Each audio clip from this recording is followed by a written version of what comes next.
OK. Bonjour Juliette, comment vas-tu? Ça va bien, toi? Ça va, ça va. Merci beaucoup de te joindre à moi pour cette conversation vraiment particulière sur ta résidence Instagram qui a eu lieu en mai dernier, mais aussi sur l'installation récente de ton œuvre sur les vitres de l'Imagier. Alors moi, je suis en direct de l'Imagier, dont la bâtisse est située sur le territoire non cédé de la nation Algonquin-Anishinaabe. Et j'aimerais prendre un instant comme ça pour remercier notre nation hôte de son accueil et justement reconnaître ainsi bénéficier de ce territoire non cédé, comme je disais, pour développer nos activités culturelles. Je pense que c'est vraiment important et nécessaire pour des organismes comme le nôtre de prendre conscience de notre rôle comme ça en tant qu'acteur du changement dans notre société. Et je crois aussi que ce positionnement, j'aimerais partager comme ça avec toi le fait que ce positionnement fait vraiment l'objet de discussions quotidiennes ici à l'Imagier, entre Amélie et moi notamment, et qui nous tient vraiment à cœur pour toute l'équipe comme ça de verbaliser et de concrétiser justement cet engagement à défendre et à contribuer au processus de guérison et de décolonisation à travers les arts actuels, de développer des relations sincères et durables avec les communautés locales. Alors, typiquement, l'entretien avec l'artiste en résidence vient souvent conclure la résidence. L'idée étant de venir compléter comme ça et d'enrichir le contenu si généreusement partagé avec le public. Mais dans ton cas, on a fonctionné un peu différemment, car en fait, on t'a proposé de pousser le projet un peu plus loin et de créer une œuvre vinyle qui est justement derrière moi, une œuvre vinyle éphémère et visible depuis la rue par les passants. Alors, durant ta semaine de résidence virtuelle sur nos réseaux sociaux, tu as partagé énormément de moments et de réflexions personnelles. Tu étais très généreuse et tu as réussi à vraiment nous tenir en haleine et interagir comme ça avec nos publics, avec tes publics, et de façon très, très spontanée et très sincère. Là, il y a quelques semaines qui se sont passées, tu as eu le temps d'absorber et vraiment de prendre un peu plus de recul sur cette expérience. Alors, je vais commencer par justement te demander quelle a été ton expérience de notre résidence Instagram et quels ont été tes défis durant cette résidence. Ben, en fait, est-ce que comme durant la résidence ou tout le processus jusqu'à l'installation, parce que il y a Écoute, l'ensemble. écoute, ce qui m'intéresserait de savoir, c'est certainement durant la résidence, mais aussi ce processus en complet, parce on peut dire que ça n'a pas forcément été une ligne droite. Du tout, puis en même temps, là maintenant que c'est installé puis que c'est en train de se décomposer tranquillement par la nature, puis à mon avis, c'est en train de devenir de plus en plus beau, là, j'aime vraiment ça. Je suis venue avec l'idée de faire des portraits. Puis, mon idée de base, qui est encore ça, c'était qu'on est toutes connectées. Peu importe notre culture, peu importe notre éducation, notre apparence, nos idéaux, nos valeurs, on a tous un cœur, on est tous des êtres humains. T'sais. L'idée à la base, c'était de faire des portraits tout simples de différentes personnes de la région, d'âges différents. Puis durant la résidence, ben là, c'est comme devenu presque un rituel. C'est comme si ça s'est fait au fur et à mesure jusqu'à l'installation. Fait qu'il y a eu des embûches durant la première installation. En fait, il y a eu plein d'embûches, mais c'est comme si c'est très, très représentatif de la vie. Parce qu'en plus, mon idée de départ avec le cercle qui était durant la résidence, ben, c'est qu'il n'y a rien de linéaire. T'sais. Puis on vit dans une société qui a été complètement construite pour être linéaire. Sauf que la vérité, c'est que comment que je dirais, on regarde les cycles de la nature, les cycles de la femme, les hommes aussi ont des cycles. C'est comme, il y a absolument rien de linéaire.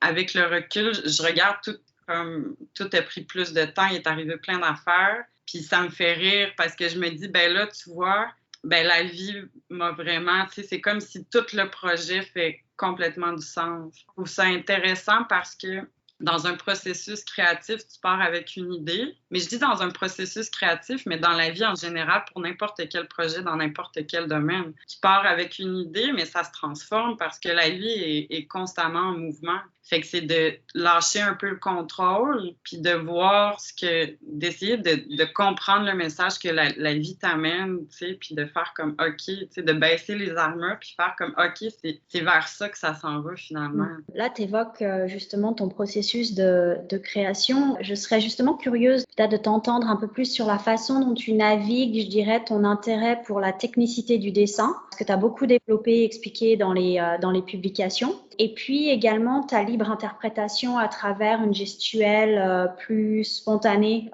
dans tes peintures. Comment, en tant que portraitiste, tu arrives à naviguer justement entre la technicité et une certaine rigueur et en même temps une gestuelle libre? Ah, c'est une bonne question. En fait, je pense que c'est quelque chose que je continue de découvrir. Donc, je vais répondre où est-ce que j'en suis en ce moment. Ouais. Parce que ma technique évolue aussi. Les derniers 6 mois, j'étais vraiment les portraits de peinture. Puis là, depuis un mois, c'est le retour au dessin, pour plus l'introspection, l'intérieur. Tu sais, je dessine des personnages depuis que j'ai environ 3 ans et demi. Quand je fais des portraits, pour moi, c'est ça. C'est hyper méditatif. Puis, je te dirais que c'est assez spirituel comme pratique. Mais est-ce que, par exemple, la différence entre les deux, s'il y avait une différence, c'était que l'un est peut-être plus intimiste que l'autre. C'est-à-dire que les dessins au crayon sont plus dans l'ordre de l'analyse psychologique ou une relation particulière avec le modèle, alors que ensuite, quand tu vas dans une démarche picturale, c'est par exemple lorsqu'il y a quelqu'un qui te demande, qui te commissionne un portrait, donc c'est peut-être un peu… oui, c'est sûr que, mettons, depuis que je suis revenue en Outaouais le 1er janvier, puis mes commandes de portraits, ça a vraiment explosé. Fait que j'ai été en hyper-production, puis j'en suis extrêmement reconnaissante. Sauf que l'hyper-production, à un moment donné, tu sais, comment que je dirais, quand je fais des portraits, je suis dans l'énergie de l'autre personne. Tu sais. Ouais. Ça demande beaucoup d'énergie pour moi de revenir à moi-même. Puis chaque personne t'apprend quelque chose aussi, tu sais, dans le sens que quand je peins, quand je me mets dans l'essence d'une autre personne, j'apprends des choses, tu sais. Puis là, c'est ça. Depuis un mois, c'est plus… j'ai besoin de plus revenir à moi. Tu sais, je pense que c'est des vagues, hein, tu sais, je veux dire… Ouais. C'est des périodes, ouais, c'est ça, ouais. c'est cyclique. Pendant ta résidence, tu as beaucoup partagé sur l'importance de tenir des carnets de notes. Et ça m'intrigue parce qu'il y a pas mal d'artistes, les artistes récents que j'ai récemment interviewés, avec qui j'ai fait l'entretien, ont également mentionné de l'importance de l'écriture. Donc, ça m'intéresse de comprendre en fait quelle importance toi tu accordes justement à l'écriture dans ta démarche. Oh mon Dieu, en fait, c'est l'écriture, ça a une importance dans mon quotidien tout court. C'est la première chose que je fais le matin. J'ai toujours été quelqu'un de très… Là, je parle plus, là, j'ai plus de facilité à m'exprimer, je suis moins timide, mais j'ai jamais été vraiment quelqu'un qui parlait beaucoup. Mais comme chaque être humain, on a besoin de s'exprimer.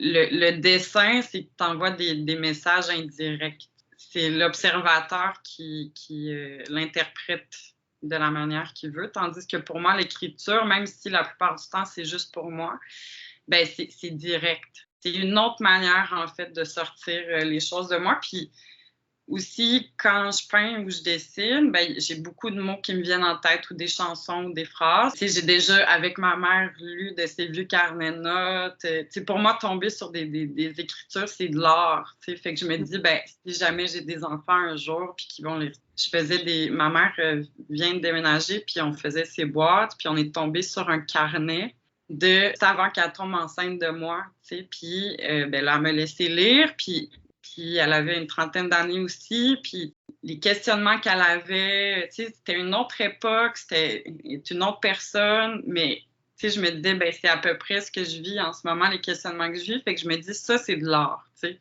parce que on change à travers les générations, mais pas tant que ça. Tu sais.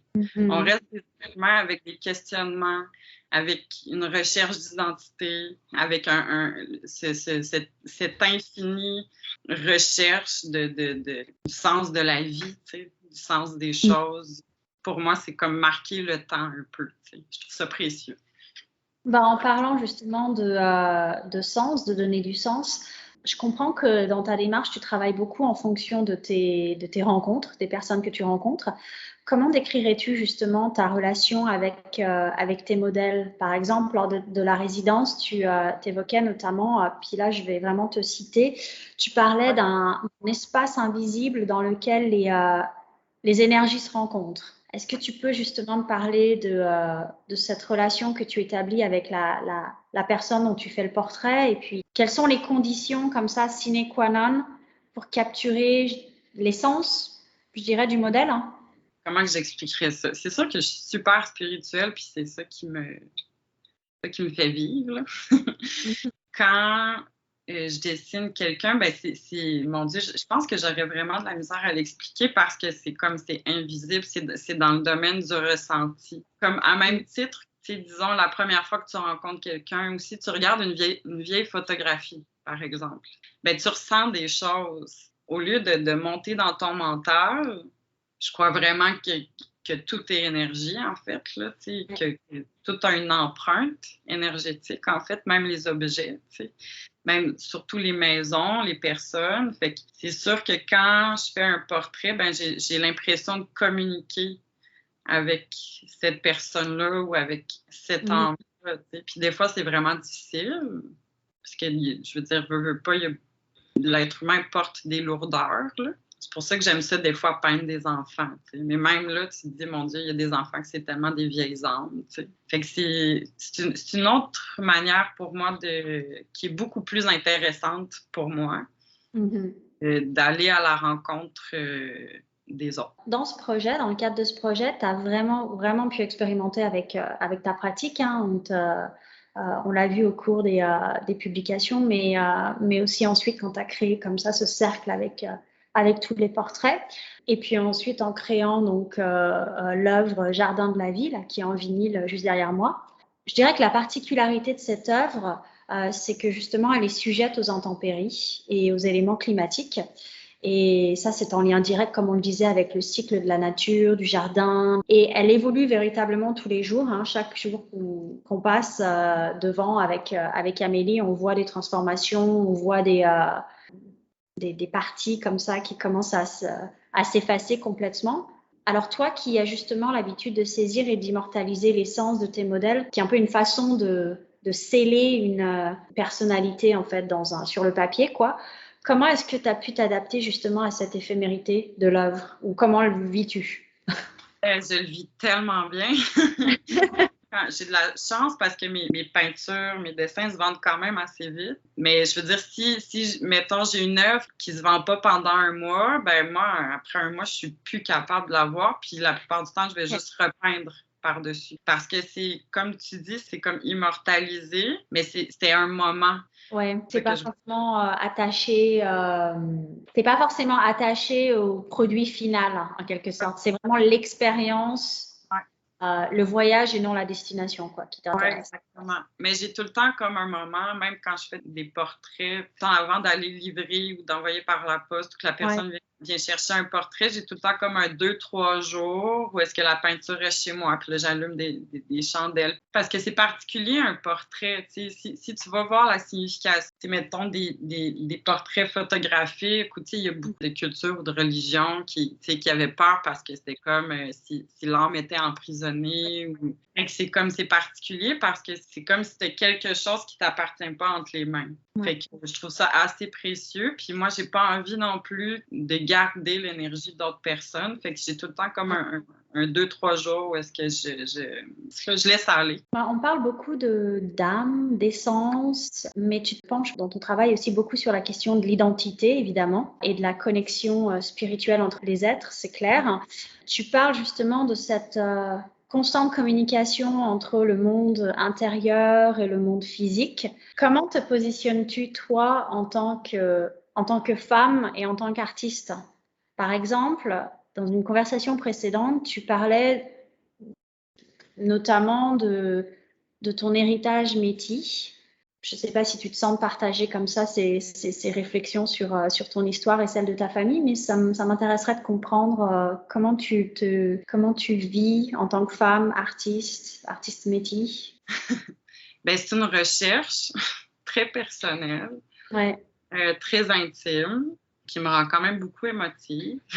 Je commence à en parler, mais c'est parce que ça m'appartient pas. C'est ma grand-mère qui était métisse, qui n'a pas du tout été, elle a été élevée dans une famille blanche. C'est pas une histoire trop belle, là, mais l'héritage que j'ai eu, disons, là, de la culture autochtone, c'est l'enseignement. Ben, mon père a travaillé beaucoup pour l'art visuel des Premières Nations. Fait que c'est sûr que lui, il allait sur des réserves, puis il ramenait des objets, il ramenait des histoires. Fait que moi, ça le nourrit beaucoup. Mon appréciation de cette culture-là, qui n'est pas la mienne, mais qui me nourrit dans l'intimité quotidiennement. Puis aussi le rapport que mes parents avaient à la nature et nous ont donné aussi. Pour moi, ça, c'est très relié. C'est encore une recherche parce que je suis pas Première Nation. T'sais. Fait que c'est pas... je pense que la parole, il faut qu'elle aille aux Premières Nations en ce moment. Mais n'empêche que si tu vis en Amérique, ben, il y a beaucoup de Blancs qui ont un héritier, dans le sens qu'il y a beaucoup d'histoires cachées. C'est un sujet fragile. Fragile que je ne sais pas encore comment aborder. Que, disons que je le vis plus dans mon intimité, je l'intègre dans mes œuvres, mais à ma manière, dans ma compréhension. Puis dans ton quotidien, dans ta spiritualité en quelque sorte. Écoute Juliette, je te remercie sincèrement d'avoir partagé tous ces moments avec moi, même très personnel. Hein. Ce fut vraiment très agréable de t'avoir et j'espère que cette conversation va pouvoir inspirer justement une nouvelle génération comme ça d'artistes au Canada et ailleurs. Je te dis à la prochaine fois et je te souhaite vraiment de poursuivre ton travail en toute sécurité et avec une très très belle curiosité que tu nourris déjà fort bien. Voilà. Ça me touche. Merci beaucoup.